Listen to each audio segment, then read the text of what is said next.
Hello बच्चों, मैं हूं आपकी हिंदी टीचर अंजू मैडम और मेरे क्लास में आप सभी बच्चों का हार्दिक स्वागत है। बंग महिला द्वारा रचित भाई बहन कहानी का सारांश और उद्देश्य को हम लोगों ने पढ़ा है। आज भाई बहन कहानी के प्रश्न उत्तर चर्चा की बारी है, तो चलिए शुरू करते हैं। कहानी का शीर्षक है भाई बहन। लेखिका राजेंद्र बाला घोष, जो बंग महिला के नाम से परिचित है। प्रश्न उत्तर चर्चा। पहला प्रश्न देखिए, राजेंद्र बाला घोष हिंदी साहित्य जगत में किस नाम से प्रसिद्ध है? तो इसका उत्तर है बंग महिला। ये मैंने आपको आरंभ में ही बतलाया कि राजेंद्र बाला घोष जो है बंग महिला के नाम से हिंदी साहित्य जगत में प्रसिद्ध रही हैं। भाई बहन कहानी का प्रकाशन कब और किस पत्रिका में हुई थी? तो इसका प्रकाशन जो है सन 1908 में बाल प्रभाकर खंड 3 अंक 1 में हुई थी। भाई बहन किस विधा की रचना है? देखिए, विधा का अर्थ होता है किस तरह की रचना है। जैसे हिंदी में आपने कविता पढ़ी है, कहानी पढ़ा है, उपन्यास पढ़े हैं, नाटक पढ़ते हैं, हम लोग एकांकी पढ़ते हैं। ये क्या है? साहित्य की अलग अलग विधा है। जैसे नाटक एक प्रकार की विधा है, एकांकी एक प्रकार की विधा है, उपन्यास एक प्रकार की विधा है, काव्य एक प्रकार की विधा है। ठीक उसी तरह से कहानी भी एक विधा कहलाती है। तो भाई बहन कहानी किस विधा की रचना है? तो ये कहानी है। अगला प्रश्न देखिए, नाटी इमली क्या है और वह किस लिए प्रसिद्ध है? तो देखिए, नाटी इमली जो है ये बनारस का एक मोहल्ला है। वहां रामलीला आयोजित होती है। यहाँ का भरत मिलाप अत्यंत प्रसिद्ध है। हम सभी जानते हैं, बनारस कहें या काशी की संस्कृति जो है महान संस्कृति है, संस्कृतियों का शहर है। और यहाँ पर रामलीला का आयोजन एक परंपरा के रूप में होता आया है। अगला प्रश्न देखिए, बच्चे अपने पिता के साथ कहाँ जा रहे थे? उत्तर होगा, बच्चे अपने पिता के साथ नाटी इमली के मेला घूमने जा रहे थे। बच्चे का नाम क्या है? ये जो दो बच्चे जा रहे हैं, क्योंकि यहाँ पर एक बच्चा का उल्लेख नहीं है, बच्चे ना यानी एक से अधिक। तो ये बच्चे जो थे इनका नाम क्या है? तो देखिए, बच्चों में एक का नाम साहब और दूसरे का नाम सुंदरिया है। दोनों बच्चों के बारे में लिखें। दोनों बच्चों के बारे में लिखें। तो देखिए, साहब की उम्र कितनी है? 11 वर्ष है। वह देखने में बहुत सुंदर है, उसका रंग गोरा है, इसलिए सभी उसे साहब कहकर पुकारते हैं, परंतु उसका नाम क्या है? हरिराम वर्मा है। सुंदरिया की उम्र 7 साल है, उसका नाम सुंदर देई है, पर सभी उसे प्यार से सुंदरिया कहकर पुकारते हैं। यानी जब दोनों का परिचय पूछा जाएगा तो आपको यही लिखना है, उसकी उम्र के बारे में, वो देखने में कैसे लगते हैं इसके बारे में, क्योंकि किताब में आपका इसी तरह से वर्णन दिया गया है। अगला प्रश्न देखिए, माँ ने सुंदरिया को क्या समझाया? तो माँ ने सुंदरिया को यह समझाया था कि वह भाई बहन में सबसे छोटी है, इसलिए भैया से आधी चीज लेनी होगी। यानी सुंदरिया की माँ जो है सुंदरिया को हमेशा यह समझाती है कि मन में संतोष भावना रखना चाहिए, क्योंकि वह छोटी है इसलिए वो सबसे कम सामान ले। सुंदरिया कितने पैसे लेकर मेले गई थी? तो इसका उत्तर है वह 4 पैसे लेकर मेले गई थी। मेले में कौन कौन सी चीजें मिल रही थी? तो मेले में केला, अमरूद, नारंगी, रेवड़ी, नान कटाई इत्यादि। देखिए, ये सारा उत्तर जो है आपको किताब में ही मिल जाएगा।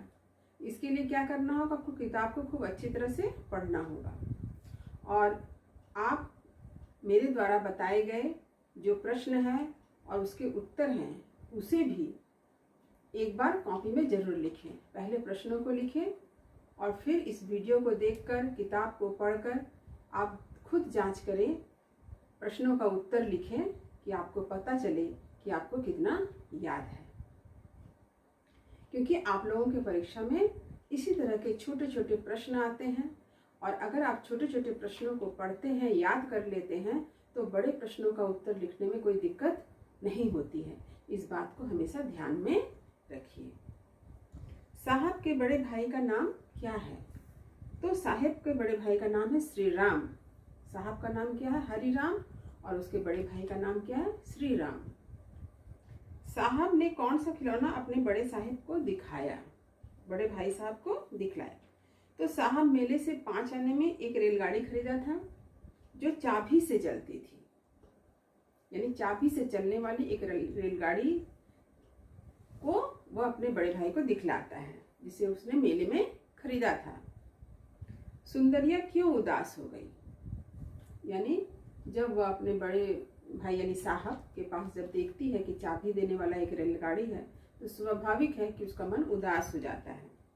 तो और साथ ही साथ सुंदरिया मेले से क्या खरीदती है? मिट्टी का खिलौना, जिसे देखकर क्या करता है? साहब उस पर हंसता है। इसका उत्तर कैसे लिखेंगे?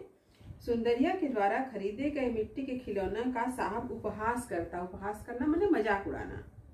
साहब के सुंदर खिलौने को देखकर वह उदास हो गई। अगला प्रश्न देखिए। साहब ने इस खिलौने को किसके यहाँ से खरीदा था? तो साहब ने यह खिलौना रामदीन बिसाती, यानी बिसाती कहते हैं छोटे छोटे जो दुकानदार होते हैं उनको कहा जाता है। तो रामदीन बिसाती, इसमें क्या? रमे आकार म राम दमे दीर्घ ई न रामदीन। तो रामदीन बिसाती के यहाँ से साहब ने खरीदा था। खिलौने के दाम 5 आने जर्मनी कैसे चले गए? अब जो है यहाँ पर एक प्रश्न आप लोगों को दिया गया है कि साहब ने जो खिलौना खरीदा था वह 5 आने में खरीदा था, और श्री राम उसे बताता है कि उसके 5 आने पैसे जो है विदेश चले गए। विदेश अर्थात जर्मनी। क्यों चले गए? क्योंकि वह खिलौना जो है हमारे देश में निर्मित नहीं हुआ था, वह खिलौना विदेश में निर्मित हुआ था। तो इसका उत्तर आप कैसे लिखेंगे? देखिए, साहब ने जो रेलगाड़ी खरीदी थी वह जर्मन के कारीगरों द्वारा निर्मित था, यानी जर्मन के कारीगरों ने उसे बनाया था। यद्यपि उसने यह खिलौना रामदीन बिसाती से खरीदा था, पर रामदीन तो यह खिलौना बनाया नहीं, अतः उसने यह पैसा विक्रेता को दे दिया। इस प्रकार पैसा देश से बाहर चला गया। यानी साहब यह सोचता है कि उसने रामदीन को पैसा दिया, लेकिन रामदीन भी तो उस खिलौना को बनाया नहीं है, वह भी किसी से खरीदा है। इस प्रकार उसका पैसा जो है विक्रेता के पास चला गया और वहां से वो बाहर देश चला जाता है। तो हमें क्या करना चाहिए? तो इसका जवाब यह है कि हमें स्वदेशी वस्तुओं को खरीदना चाहिए ताकि देश का पैसा देश में ही रह जाए। एक बात आप लोग ध्यान दीजिए कि यह कहानी, भाई बहन कहानी बंग महिला ने उस समय लिखा था जिस समय हमारे देश में विदेशी वस्तुओं का बहिष्कार और स्वदेशी आंदोलन चल रहा था। और इस आंदोलन का यह उद्देश्य था कि हमारे देशवासी अधिक से अधिक स्वदेशी वस्तुओं का प्रयोग करें और विदेशी वस्तुओं का बहिष्कार करें, क्योंकि हमारे देश का अधिकांश पैसा जो है विदेश चला जा रहा था। हमारा देश जो है गरीब होता जा रहा था। अगला प्रश्न देखिए, हमारे देश के कारीगर क्यों भूखे मर रहे हैं? उत्तर है, इसका कारण यह है कि अपने देश के कारीगरों द्वारा बनाई गई चीजों को लोग नहीं खरीदते हैं, इसलिए हमारे देश के कारीगर रोजी रोटी को तरसते हैं और भूखे मर रहे हैं। जो कि स्वतंत्रता आंदोलन के समय स्वदेशी आंदोलन का यह उद्देश्य रहा कि हमारे देश के कारीगर जो है वो गरीब होते जा रहे थे, क्योंकि उनके द्वारा निर्मित वस्तुओं को कोई नहीं खरीद रहा था, बल्कि विदेश से यानी इंग्लैंड से जो वस्तु बनकर आती थी, अंग्रेज उसी वस्तु का बढ़ावा देते थे और यहाँ पर बिक्री करते थे। इससे क्या होता था कि हम लोग जो पैसा सामान खरीदने में लगाते वह पैसा अंग्रेजों के हाथ चला जाता। तो यह ऐसा ना हो, इसके लिए जो है स्वदेशी आंदोलन जो है चलाया गया। परमेश्वर का क्या नियम है, यानी ईश्वर का क्या नियम है? इसमें ऐसे तो ईश्वर के बहुत सारे नियम हैं, लेकिन इस कहानी में जो उल्लेख किया गया आपको वही लिखना होगा। तो परमेश्वर का यह नियम है कि जो दूसरे को नीचा दिखाने की कोशिश करता है उसे ही नीचा देखना पड़ता है। यानी ये ईश्वर का बनाया गया विधान है कि हम जब किसी को छोटा बनाना चाहते हैं, किसी को नीचा करते हैं, तो स्वयं को पहले छोटा होना पड़ता है। श्री राम ने अपने छोटे भाई साहब को क्या समझाया? श्री राम ने अपने छोटे भाई साहब को यह समझाया कि तुम पढ़ाई लिखने चाल चलन देखने में सुंदर हो, पर तुम अभिमानी हो। उसने अपने भाई को यह समझाया कि तुम देखने में अच्छे हो, पढ़ने लिखने में अच्छे हो, लेकिन तुम्हारे अंदर अभिमान है। और ये अभिमान क्या है? यह विकार या बुराई क्यों आया है? उसके नाम और सुंदरता से आया होगा। यानी उसका नाम जो साहब रख दिया गया, वह देखने में जो सुंदर है, इस बात से शायद उसके अंदर यह अभिमान की भावना जग गई। हम लोग कहते हैं ना, जैसा नाम वैसा स्वभाव। तो इसी बात की ओर इशारा किया गया है। साहेब का असली नाम क्या था? तो साहेब का असली नाम था हरिराम था। हमारे देश से लाखों करोड़ों रुपए हर वर्ष विदेश में कैसे चले जाते हैं? तो इसका उत्तर मैंने पहले ही बताया है, फिर से देखिए। हमारे देश में बहुत सी चीजें, खिलौने बिकते हैं जो विदेश से मंगाई जाती है। लाखों करोड़ों चीजें और खिलौने हमारे देश के लोग खरीदते हैं। इस प्रकार छोटी छोटी चीजों के बदले पैसे विदेश चले जाते हैं। हम भारतीयों की गरीबी और अभाव का कारण क्या है? तो इसका भी उत्तर मैं पहले बता चुकी हूँ। इसका उल्लेख आया है पहले कि हम लोग गरीब क्यों हैं, हमारे अभाव का क्या कारण है। यही अभाव का कारण है कि हमारे देश में हमारे ही लोग हमारे द्वारा निर्मित वस्तुओं को नहीं खरीदते हैं। तो ये जो स्वदेश प्रेम की भावना का अभाव होना, यही जो है हमारी गरीबी का कारण है।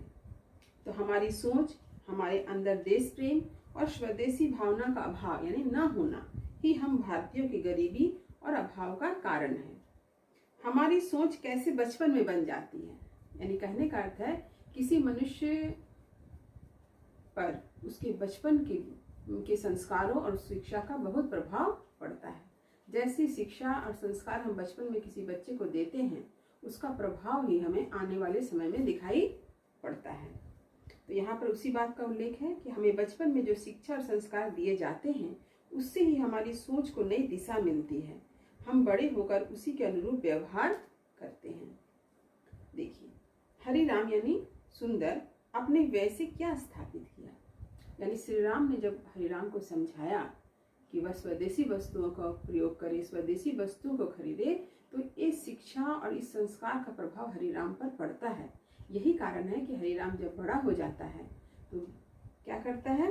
अपने व्यय से मातृ भंडार नामक एक दुकान खोलता है ना, दुकान खोली जिसमें सिर्फ स्वदेशी वस्तुएं पाई जाती थी। यानी स्वदेशी वस्तुओं का एक दुकान खोलता है अपने खर्चे से, और जिसका नाम रखता है मातृ भंडार। अगला प्रश्न देखिए, हरिराम की अब क्या स्थिति है? यानी इतने वर्षों बाद जब हरिराम बड़ा हो गया, साहब बड़ा हो गया, अब उसकी क्या स्थिति है? तो बाबू हरिराम वर्मा वकालत करके एक नामी वकील बन गए हैं और देश सेवा करने वालों में सबसे आगे है।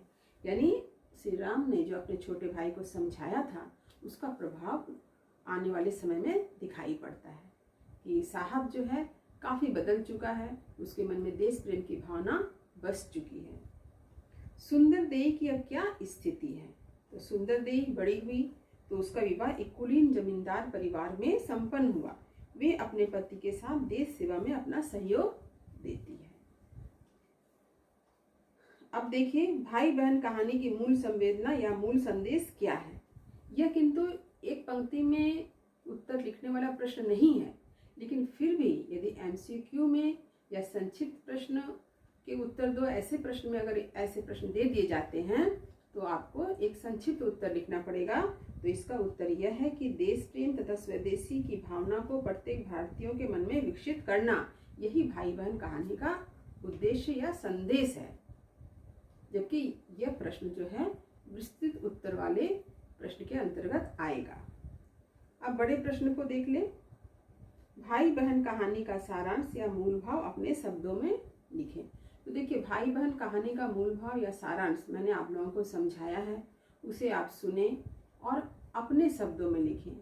मैंने जो कहा आपसे उसे आप पहले समझें, समझकर फिर किताब में लिखी कहानी को पढ़ें और फिर उसका उत्तर तैयार करें। आपका उत्तर जो है उत्तम कोटि का बनकर तैयार होगा।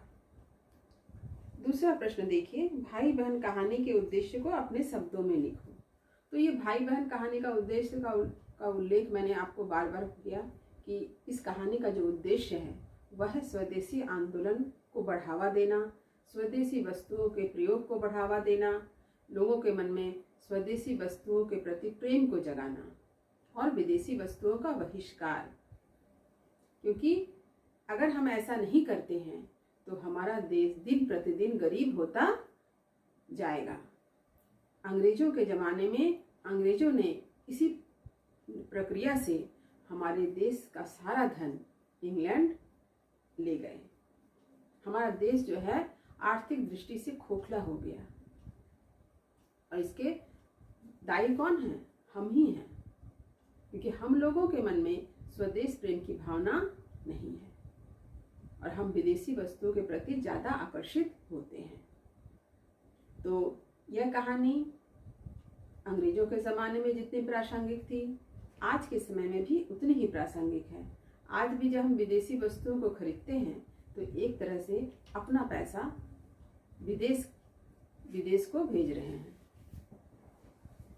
विदेश के कारीगरों को दे रहे हैं और हमारे देश के कारीगर जो हैं वो गरीब होते जा रहे हैं। तो इस बात को हमेशा ध्यान रखिए कि स्वदेशी वस्तुओं का हमेशा प्रयोग करें और विदेशी वस्तुओं का बहिष्कार जितना संभव हो सके करें। तो उम्मीद करती हूँ कि भाई बहन कहानी का यह प्रश्न उत्तर चर्चा आपको अच्छी तरह से समझ में आ गया होगा। आप पूरे प्रश्न को अच्छी तरह से समझेंगे और उसके उत्तर को भी समझ गए होंगे। तो इस वीडियो को ज़्यादा से ज़्यादा लाइक करें, शेयर करें और जो बच्चे अभी नए हैं जिन्होंने अभी तक चैनल को सब्सक्राइब नहीं किया है वो जल्द से जल्द चैनल को सब्सक्राइब करें ताकि आने वाले वीडियो का नोटिफिकेशन आपको मिलता रहे। इसके साथ ही साथ मैं आप लोगों को यह बतला दूं कि डिस्क्रिप्शन बॉक्स में बहुत सारे वीडियो का नोटिफिकेशन जो है, डिस्क्रिप्शन बॉक्स में पाठ से संबंधित बहुत सारे वीडियो का लिंक दिया गया है। जिन बच्चों ने अभी तक नहीं देखा है उन वीडियो को, वे लिंक को क्लिक करके सारे वीडियो को देख सकते हैं, क्योंकि सब बच्चों को अब खूब ध्यान से पढ़ना है, परीक्षा नज़दीक आ रही है। तो तब तक पढ़ते रहिए, जीवन में आगे बढ़ते रहिए। शुभकामनाओं के साथ धन्यवाद।